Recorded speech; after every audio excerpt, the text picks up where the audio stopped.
Welcome into the Commanders Report. I'm your host, Jack Sperry. Today, we've got a bunch of Commanders news and rumors to cover on today's show. First up, ESPN has a trade proposal that would send Jer'Zhan Newton to the Cincinnati Bengals in exchange for Trey Hendrickson, who would be on his way to the Commanders. I'll let you guys know my thoughts on this kind of weird trade idea that I haven't seen thrown around out there too much lately. Then we'll get into a new report also from ESPN that links Nick Chubb to the Washington Commanders. Yet another running back rumor for the Washington Commanders here on the show. And then we'll finish up today's program with the latest from Commanders OTAs. The defensive coordinator, Joe Whitt Jr., named 2 OTA standouts on the defensive side of the ball that he highlighted in his presser earlier today. Before we get into the content here on the Commanders Report, you guys can click that subscribe button and join our family. We are the fastest growing Commanders news community anywhere on this platform. Over 41,000 subscribers already on our channel, and we provide you guys daily, free, and informative Commanders content on this channel every single day. Also breaking news coverage, so if they trade for Trey Hendrickson or if they sign Nick Chubb, 2 things we're going to be talking about today, we'll be going live for that coverage, and we also go live every single Wednesday on our Commanders Report live shows where you guys have an opportunity to get your questions on the weekly mailbag. So it's all 100% free, guys. If you want Commanders content all year round, make sure you guys click that subscribe button and join our family today.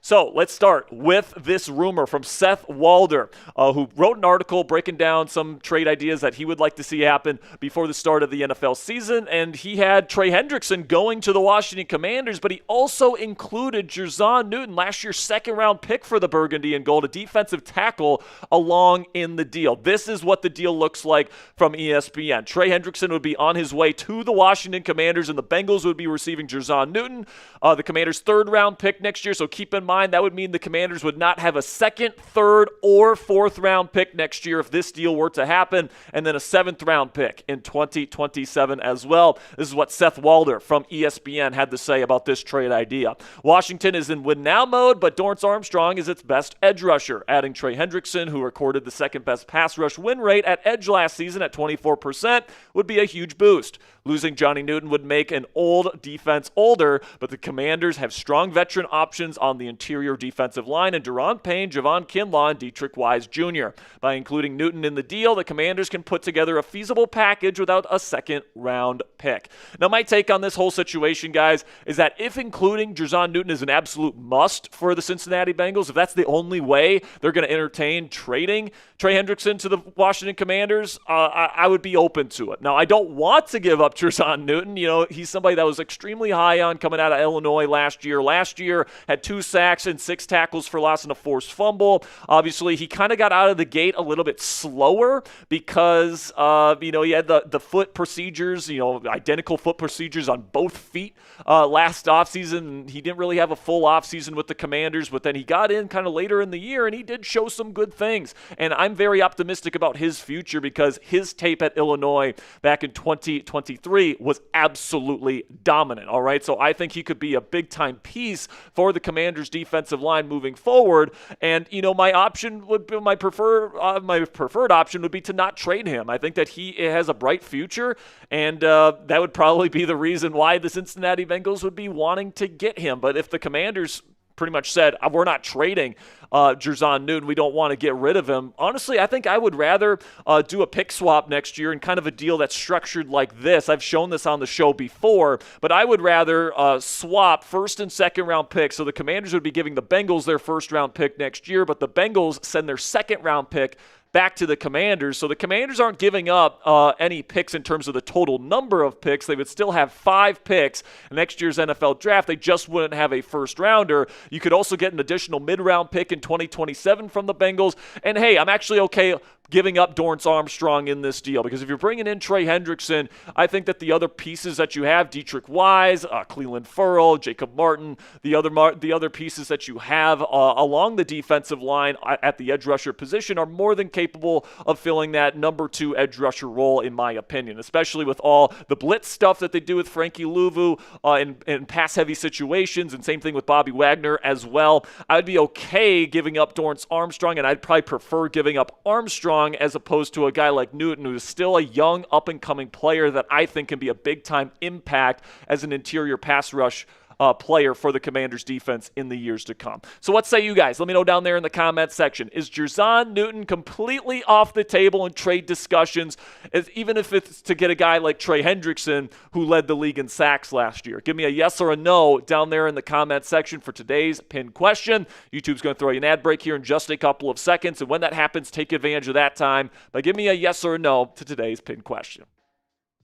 So now let's move over to Nick Chubb, another ESPN report here, this time from Jeremy Fowler, where he listed the Commanders as a team that could sign Nick Chubb to a contract this offseason. He was asked whether or not he would go back to the Browns. He said, I don't think so. I think that he could potentially sign with the Chicago Bears or the Washington Commanders. And the fact that Fowler is connecting Chubb to the Commanders as one of the top two teams that could land Chubb was very interesting to me. Now, for me personally, guys, because I kind of like where the Commanders running back situation is right now, and I don't think the running back position is a super big value or super big priority for the Commanders offense heading into this new era of football, where you got Jaden Daniels as a superstar quarterback that also helps you out in the run game.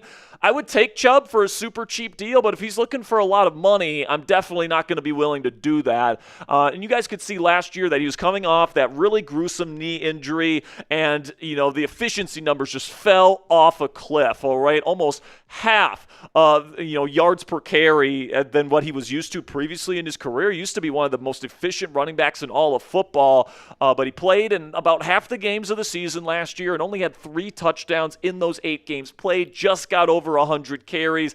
It wasn't a very good season for Nick Chubb coming off that injury last year. And you take a look at the Commanders running back depth chart right now, and honestly, I think that this is good enough. All right, now obviously, I don't think Brian Robinson Jr. is like an elite, true superstar level running back, but let's face it, the Commanders don't really need that kind of player. You got Jaden Daniels, who you're going to be centering your offense around for many, many years to come, who also helps you out in the run game department. This Commanders rushing attack, I believe, was top 5 in rushing EPA last year without a guy like Nick Chubb or James Cook or all these other running backs that are being linked to the Washington Commanders. I know Brian Robinson Jr. and Austin Eckler are both on the final year of their respective contracts, but you've got younger guys like Chris Rodriguez Jr. and Ja'Cory Krosky-Merritt in this room as well that have a chance to really establish themselves this year as well. So personally, if I'm the Commanders, I'm probably not looking at adding another running back. But hey, Nick Chubb, somebody that could probably be good in short yardage and goal line situations. If you want to get a true power back, I think Chubb, who is extremely strong, especially in the lower half,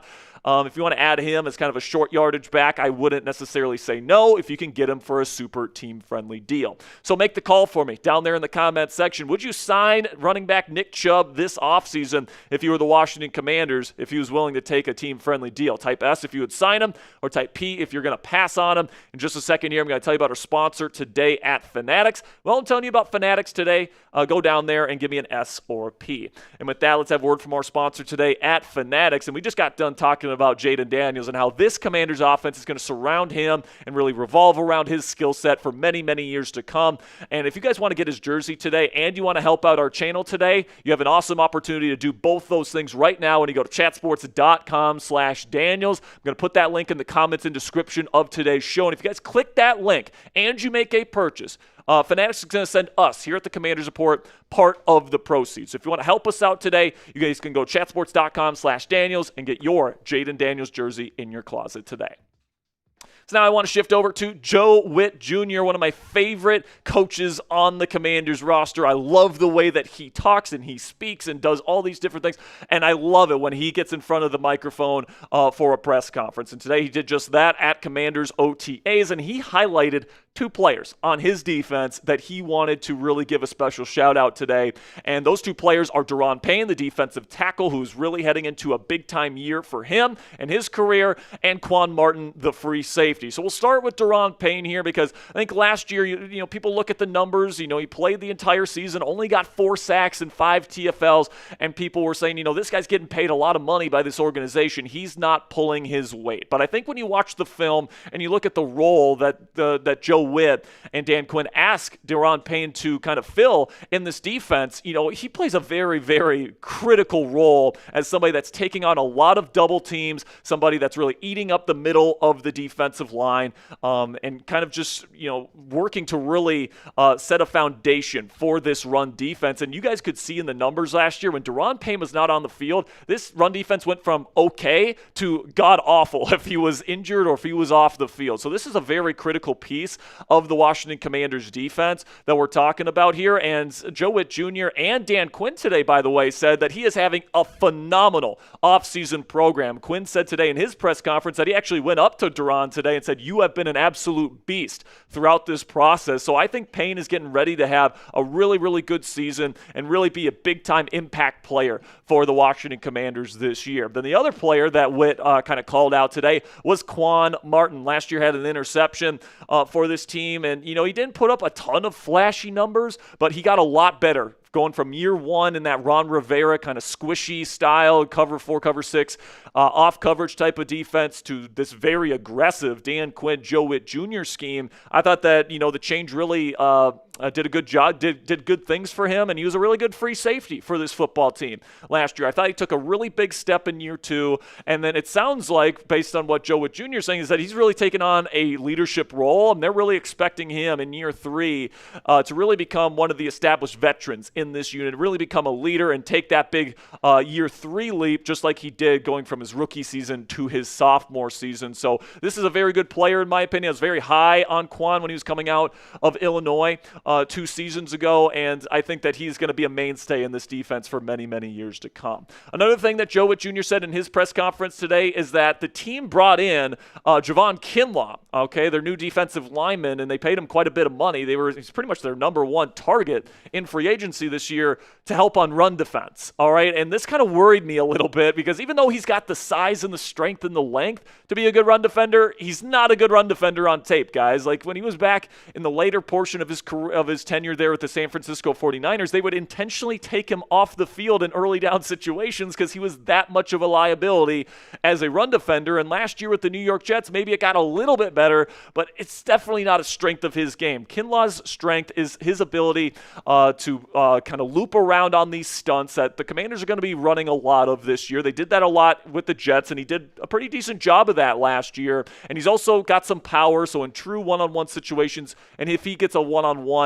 his 320-pound frame is going to be able to move people off a spot. So that is what he brings to the table. He's a good pass rusher, but he's not a good run defender, at least from the interior. Now, another thing that I thought was interesting was that Whitt talked about Kinlaw's versatility, talking about how he can play all along the defensive line. And I agree with this. He's got the size to play anywhere you want him to. If you want him to play nose tackle, he is a massive human being with a ton of strength and length. If you want him to play 3 technique and attack the pass rusher or attack the passer, he can absolutely do that. If you want to put him on the edge, he's got the athleticism to do that as well. And it certainly sounds like they're going to get creative with where they're putting Javon Kinlaw on the defensive front this year.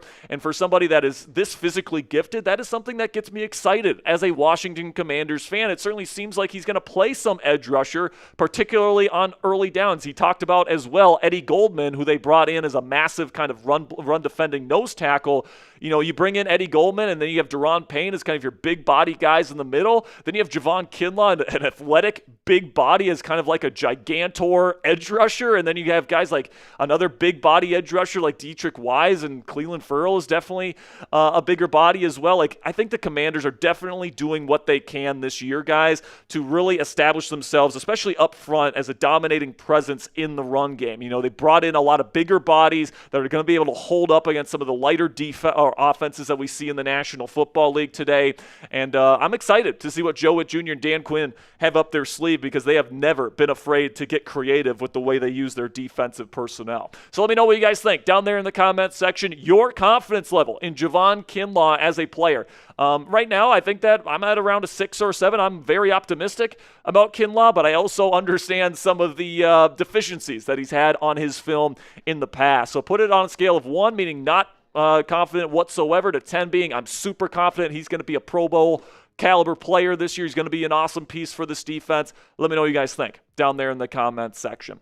Another takeaway from today's OTAs is that the starting first-team O-line looked like this. Now, keep in mind here, All right, they're making Josh Connerly Jr., the rookie out of Oregon, earn everything that he gets, and Laramie Tunsil, the veteran that they traded for, is not present. So Trent Scott, backup left tackle, he's taking first-team reps because Tunsil's not there. But then Brandon Coleman was the starting left guard. Tyler Biotish was at center. Nick Allegretti was at right guard, so it appears Allegretti is in the running to potentially start at right guard to start the season, while Sam Cosmi is recovering from his ACL tear. And then you got Andrew Wiley, who is starting the offseason program as the starting right tackle. So this is kind of interesting here. I do think Coleman's best fit is at left guard, so I really hope that they keep him there. But eventually, I do want to see Josh Connerly Jr., the rookie out of Oregon, get in this starting rotation eventually. I like the fact that they're making him earn everything that he's getting in these early practices. They're not giving him anything, all right? But